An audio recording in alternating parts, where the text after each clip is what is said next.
Hello दोस्तों, coaching book के YouTube channel पर आप लोगों को बहुत बहुत स्वागत है। दोस्तों, मैं मनीष कुमार यादव आज आप लोगों के लिए अपने कोचिंग संस्थान में लेकर आया हूं। और आज की बात यह है कि जो है अपने कोचिंग संस्थान में फिजिक्स जो है हम पढ़ाते हैं, और उस फिजिक्स में लगभग जो है पहला चैप्टर समाप्त के कगार पर है। और इसका नोट्स दिखाई दे रहा है आपको, यहाँ पर बना हुआ है, कुछ इस प्रकार का है। और जितना भी नोट्स है चैप्टर 1 का, सभी प्रश्नों का आंसर देने के लिए आज हमारे साथ उपस्थित है अंजलि। तो अंजलि के लिए जोरदार ताली स्वागत कीजिएगा जी। ये जो अंजलि है कोशिश करेगी कि लगभग जितना भी हम पढ़ाए नोट्स में है एकदम स्टार्टिंग से, बोले तो इंट्रोडक्शन ऑफ साइंस हम स्टार्ट किए थे, क्या जी अंजलि? और इस टोटल यहाँ से स्टार्ट किए एकदम बेसिक से, तब जाएगी प्रकाश का प्रवर्तन, इस तरह का दर्पण वगैरह आराम से आप खुद देखिएगा, वीडियो बने रहिएगा और किस प्रकार ये सुना रही है। और अच्छा लगा जरूर कमेंट कीजिएगा, ठीक है दोस्तों? तो ठीक है अंजलि, स्टार्ट कीजिए। विज्ञान दो शब्दों से मिलकर बना है। वि तथा ज्ञान। वि का अर्थ विशेष, जब विज्ञान का अर्थ जानना होता था, किसी भी चीज के बारे में विशेष रूप से जानकारी प्राप्त करना विज्ञान का कहलाता है। अथवा सावधानीपूर्वक और कौन तरीकों से किए गए प्रयोग एवं परीक्षण द्वारा प्राप्त ज्ञान को विज्ञान कहते हैं। A knowledge and information which we gain or get experiment and observation is called science. विज्ञान की उत्पत्ति लैटिन भाषा के साइंसिया शब्द से हुई है, जिसका अर्थ होता है टू नो, अर्थात जानना। हर वर्ष 28 फरवरी को विज्ञान दिवस मनाया जाता है। इसका यह कारण है कि 28 फरवरी 1928 के दिन भारत में सबसे बड़ी वैज्ञानिक की खोज हुई, जिसे रमन प्रभाव के नाम से जाना जाता है। इसी दिन भारत के महान वैज्ञानिक डॉक्टर सीवी रमन को प्रकाश से फूटने संबंधित 1930 ईस्वी में नोबेल पुरस्कार से सम्मानित किया गया। विज्ञान दो प्रकार के होते हैं, भौतिक विज्ञान, जीव विज्ञान। भौतिक विज्ञान की वह शाखा है जिसके अंतर्गत निर्जीव पदार्थ है उसे संबंधित घटनाओं का अध्ययन करते हैं, उसे भौतिक विज्ञान कहते हैं। भौतिक विज्ञान दो प्रकार के होते हैं, भौतिकी, रसायन शास्त्र। भौतिक विज्ञान की वह शाखा है जिसके अंदर प्रकृति में होने वाली प्राकृतिक घटनाओं के अध्ययन को भौतिक विज्ञान कहते हैं। फिजिक्स ग्रीक भाषा से फूसी शब्दों से मिलकर बना है, जिसका नेचर अर्थात प्राकृतिक। अल्बर्ट आइंस्टीन और आइजैक न्यूटन के लिए को फिजिक्स का पिता कहा जाता है। आधुनिक फिजिक्स के पिता अल्बर्ट आइंस्टीन को कहा जाता है। रसायन शास्त्र भौतिक विज्ञान की वह शाखा है जिसके अंतर्गत निर्जीव पदार्थ के गुण, अभिक्रिया तथा उनमें होने वाले परिवर्तनों के अध्ययन को रसायन शास्त्र कहते हैं। रसायन शास्त्र केमिया शब्द से मिलकर बना है, जिसका अर्थ होता है कला पदार्थ या पदार्थों का अध्ययन करना होता है। इनका पिता एंटोनियो लेवोइयर को कहा जाता है। जीव विज्ञान को अंग्रेजी में बायोलॉजी कहते हैं। बायोलॉजी दो ग्रीक शब्दों से मिलकर बना है, बायोस तथा लॉजी। बायोस का अर्थ होता है जीव, जबकि लॉजी का अर्थ होता है अध्ययन, अर्थात जीव जंतु जीवों के बारे में अध्ययन करना बायोलॉजी कहलाता है। बायोलॉजी को लाइफ साइंस भी कहते हैं। बायोलॉजी और अरस्तु का पिता बायोलॉजी को कहा जाता है। बायोलॉजी शब्द का परिचय लेमार्क ट्वेनियस नामक दो वैज्ञानिक ने दिया था। जीव विज्ञान दो प्रकार के होते हैं, जंतु विज्ञान, वनस्पति विज्ञान। जंतु विज्ञान को अंग्रेजी में जूलॉजी कहते हैं। जूलॉजी दो ग्रीक शब्दों से मिलकर बना है, जून जबकि लॉजी। जून का अर्थ होता है जंतु, जबकि लॉजी का अर्थ होता है अध्ययन, अर्थात जंतुओं के बारे में अध्ययन करना जूलॉजी कहलाता है। और अरस्तु को जूलॉजी का पिता कहा जाता है।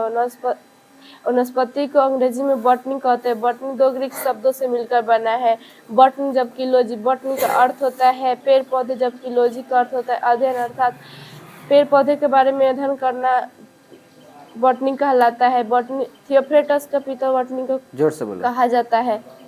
प्रकाश एक प्रकार की ऊर्जा है जिसकी सहायता से हम किसी वस्तु को आसानी से देख सकते हैं, अर्थात दृष्टि के भौतिक और अनुभौतिक को प्रकाश कहते हैं। प्रकाश सीधी रेखा में गमन करती है, क्योंकि निर्वात में भी गमन कर सकती है। रोमर ने सन 1676 ईस्वी में निर्वात में प्रकाश का चाल का पता लगाया, जो लगभग 3 × 10⁸ मीटर पर सेकेंड या 3 × 3 लाख किलोमीटर पर सेकेंड या 3 × 10⁵ किलोमीटर पर सेकेंड या 30 करोड़ मीटर पर सेकेंड होता है।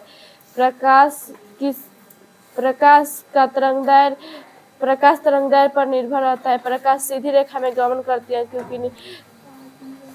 क्योंकि निर्वात में भी गमन कर सकती है। पृथ्वीवासियों के लिए प्रकाश का सबसे बड़ा स्रोत सूर्य है। सूर्य के प्रकाश को पृथ्वी तक जाने में लगभग 8 मिनट 20 सेकेंड का समय लगता है। न्यूटन के अनुसार प्रकाश कणों से मिलकर बना है, जिन्हें कर्णिका कहते हैं। अल्बर्ट आइंस्टीन प्रकाश विद्युत प्रभाव कण गुण को साबित किया। 1905 ईस्वी में आइंस्टीन विद्युत प्रभाव E = mc² की व्याख्या की, इसलिए इन्हें 1922 ईस्वी में नोबेल पुरस्कार से सम्मानित किया गया। हाइगेंस के अनुसार प्रकाश एक विद्युत चुंबकीय तरंग है जो स्वभाव से अनुप्रस्थ होती है। जर्मन वैज्ञानिक हाइगेंस ने 1678 ईस्वी में प्रकाश तरंग सिद्धांत वेवलेंथ ऑफ थ्योरी का प्रतिपादन किया। यंग ने व्यतिकरण की सहायता से तरंग गुण को साबित किया। आधुनिक विचारधारा के अनुसार प्रकाश कण और तरंग दोनों है। प्रकाश का जिस स्रोत से प्रकाश का उत्सर्जन होता है उस स्रोत को प्रकाश का स्रोत कहते हैं। पृथ्वीवासियों के लिए प्रकाश सबसे बड़ा स्रोत सूर्य है। प्रकाश का स्रोत दो प्रकार के होते हैं, प्राकृतिक स्रोत, मानव निर्मित स्रोत। प्रकाश के उत्सर्जन के आधार पर प्रकाश दो प्रकार के होते हैं, दीप्तिमान वस्तु, अदीप्तिमान वस्तु। दीप्तिमान वस्तु वैसी वस्तु जिसे प्रकाश स्वयं निकलती है उसे दीप्तिमान वस्तुएं कहते हैं। अदीप्तिमान वस्तु वैसी वस्तु जिसे प्रकाश की स्वयं नहीं निकलती उसे अदीप्तिमान कहते हैं। प्रकाश के गमन के आधार पर वस्तुएं तीन प्रकार के होते हैं, पारदर्शी, अपारदर्शी, पारभासी। पारदर्शी वैसी वस्तु जिसे प्रकाश की किरणें आसानी से पूर्णतः पार कर जाती है उसे पारदर्शी कहते हैं। अपारदर्शी वस्तु वैसी वस्तु जिसे प्रकाश की किरणें कुछ ही भाग पार कर पाते हैं उन्हें अपारदर्शी कहते हैं। पारभासी ऐसी वस्तु जिसे प्रकाश की किरणों के कुछ ही भाग पार कर पाते हैं उसे पारदर्शी। किरण प्रकाश जिस पथ पर गमन करती है उस पथ को किरण कहते हैं। किरण पुंज किरणों के समूह को किरण पुंज कहते हैं। किरण पुंज तीन प्रकार के होते हैं, समानांतर किरण पुंज, अभिसारी किरण पुंज, अपसारी किरण पुंज। समानांतर किरण पुंज वैसा किरण पुंज जो प्रकाश के किसी स्रोत से निकलकर एक के समानांतर हो उसे समानांतर किरण पुंज कहते हैं। अपसारी किरण पुंज वैसा किरण पुंज जो भिन्न भिन्न प्रकाश स्रोत से निकलकर किसी निश्चित बिंदु आकार पर आकर मिल जाती है उसे अभिसारी किरण पुंज कहते हैं। वैसा अपसारी किरण पुंज वैसा किरण पुंज जो एक बिंदु स्रोत से निकलकर फैलती चली जाती है उसे अपसारी किरण पुंज कहते हैं। प्रकाशीय माध्यम यह एक ऐसा क्षेत्र है जिसे प्रकाश की नेत्र तक पहुंचती है उसे प्रकाशीय माध्यम कहते हैं। प्रकाशीय माध्यम दो प्रकार के होते हैं, समांगी, विषमांगी। समांगी यह एक ऐसा माध्यम है जिसके प्रत्येक भाग गुण और बनावट एक समान हो उसे समांगी माध्यम कहते हैं। विषमांगी माध्यम यह एक ऐसा क्षेत्र है जहाँ प्रत्येक भाग गुण और बनावट एक समान नहीं है उसे विषमांगी माध्यम कहते हैं। छाया जब प्रकाश के गमन पथ पर किसी अपारदर्शी वस्तु को रख दिया जाता है, वस्तु के पार नहीं कर पाती है तो उन्हें वस्तु के पीछे एक अंधेरा क्षेत्र बनता है उसे छाया परछाई कहते हैं। प्रकाश का परिवर्तन जब किसी वस्तु को अपारदर्शी वस्तु से टकरा कर फिर अपने ही माध्यम में लौट आती है तो लौटने की घटना को प्रकाश का परिवर्तन कहते हैं। प्रकाशीय गेज के फलस्वरूप तीव्रता आयाम में कमी होती है जबकि तरंगदैर्घ्य में आवृत्ति बदलती है। चांदी प्रकाश का सबसे अच्छा परावर्तक सतह है। प्रकाश के दर्पण पर चांदी की कलई की जाती है। प्रकाश का परावर्तक सतह हमेशा अपारदर्शी वस्तुओं में होता है जबकि प्रकाश का अपरावर्तन सतह हमेशा पारदर्शी वस्तुओं में होता है। प्रकाश के परावर्तन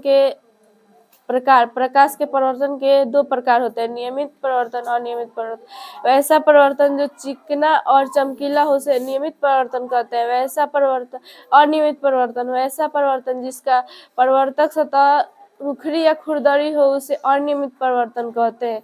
प्रकाश के परावर्तन के कुछ महत्वपूर्ण शब्दावलियां। प्रकाश का परावर्तन जिस सतह पर प्रकाश की किरण पड़ती है आपतित होती है उसे प्रकाश का परावर्तन कहते हैं। आपतित किरण जिस प्रकाश के परावर्तक की ओर आने वाली किरण को आपतित किरण कहते हैं। परावर्तित किरण प्रकाश के परावर्तक से टकरा कर वापस जाने वाली किरण को परावर्तित किरण कहते हैं। अभिलंब आपतित किरण के बीच बने कोण को अभिलंब कहते हैं, जिसे एन से सूचित किया जाता है।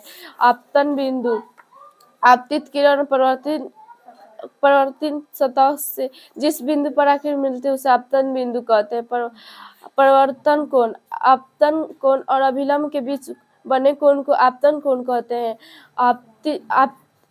परावर्तन कोण परावर्तित किरण और आपतन अभिलंब के बीच बने कोण को परावर्तन कोण कहते हैं। परावर्तन कोण दो नियम होते हैं। परावर्तन कोण के पहले नियम के अनुसार आपतित किरण और परावर्तित किरण के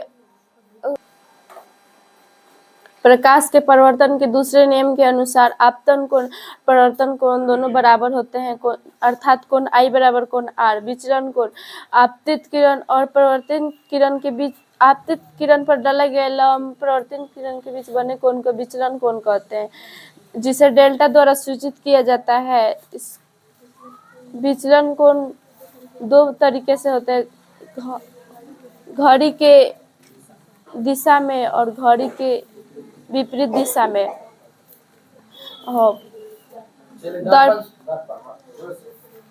यह एक ऐसा चिकना और चमकीला सतह है जिसे प्रकाश के परिवर्तन यह एक ऐसा चिकना और चमकीला सतह है जिसे प्रकाश के परिवर्तन के एक ही भाग अवश्य रंगा उसे दर्पण कहते हैं। दर्पण तीन प्रकार के होते हैं, समतल दर्पण, गोलीय दर्पण, परवलय दर्पण। समतल दर्पण यह एक ऐसा परावर्तक सतह है यह एक ऐसा परावर्तक सतह है जिसका समतल ऐसा दर्पण जिसका परावर्तक सतह समतल उसे समतल दर्पण कहते हैं। गोलीय दर्पण ऐसा दर्पण जिसका परावर्तक सतह खोखले गोले के भाग के समान हो उसे गोलीय दर्पण कहते हैं। गोलीय दर्पण दो प्रकार के होते हैं, उत्तल दर्पण, अवतल दर्पण। अवतल दर्पण ऐसा दर्पण जिसका परावर्तक सतह अंदर की ओर धंसा उसे अवतल दर्पण कहते हैं। उत्तल दर्पण ऐसा दर्पण जिसका परावर्तक सतह आगे की ओर उठा हो उसे उत्तल दर्पण कहते हैं। और गोलीय दर्पण से संबंधित कुछ महत्वपूर्ण शब्दावलियां: ध्रुव, वक्रता केंद्र, प्रधान अक्ष, वक्रता त्रिज्या, द्वारक,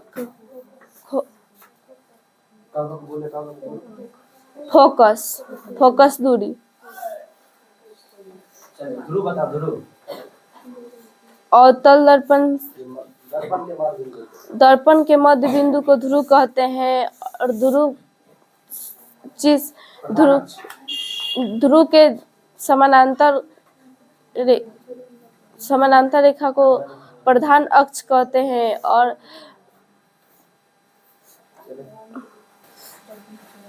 दर्पण के चौड़ाई को ही द्वारक कहते हैं।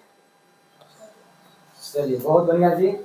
लगभग जो है वह जो है टोटल सुना दी और आप लोग देख ही रहे होंगे।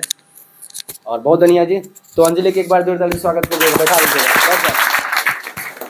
ये जो था आपका था, ये लोग जो है ना, ये लोग आज पढ़ना नहीं चाह रहे थे, क्योंकि कल ही होली है, इसलिए जो टोटल जो छात्राएं दिखाई दे रही है, ये सब लोग होली खेलने के लिए आज बहुत ज़्यादा एक्टिव थे। तो इन लोगों का स्वभाव देखकर हमें लगा कि क्यों ना कुछ जो क्वेश्चन पढ़ाए थे वो सुन लें, ठीक है। और देखिए अभी जो है सब लोग शांति से आराम सुन रहे थे, आप लोग देखते होंगे वीडियो में बने होंगे तो, ठीक है कि ना जी। और कहने का अर्थ यह है कि अगर जिस प्रकार लड़का को ढला जाएगा उस प्रकार ही लड़का ढल जाता है। तो आज जो है ये लोग बहुत अच्छा से सुनाई, और बहुत सारा ऐसा लोग है, ऐसा स्टूडेंट है कि सब सुना सकता है। लगभग बहुत सारा ऐसा है, यहाँ जो दिखाई दे रही है रिया, इहो सुना सकती है, ऐसा बात नहीं है, लेकिन थोड़ा सा ये सब जो है नहीं सुना रहा। ठीक है बाबू, डेढ़ साल आज के लेते हैं, फिर मिलते हैं हम लोग नेक्स्ट वीडियो में। जय हिंद।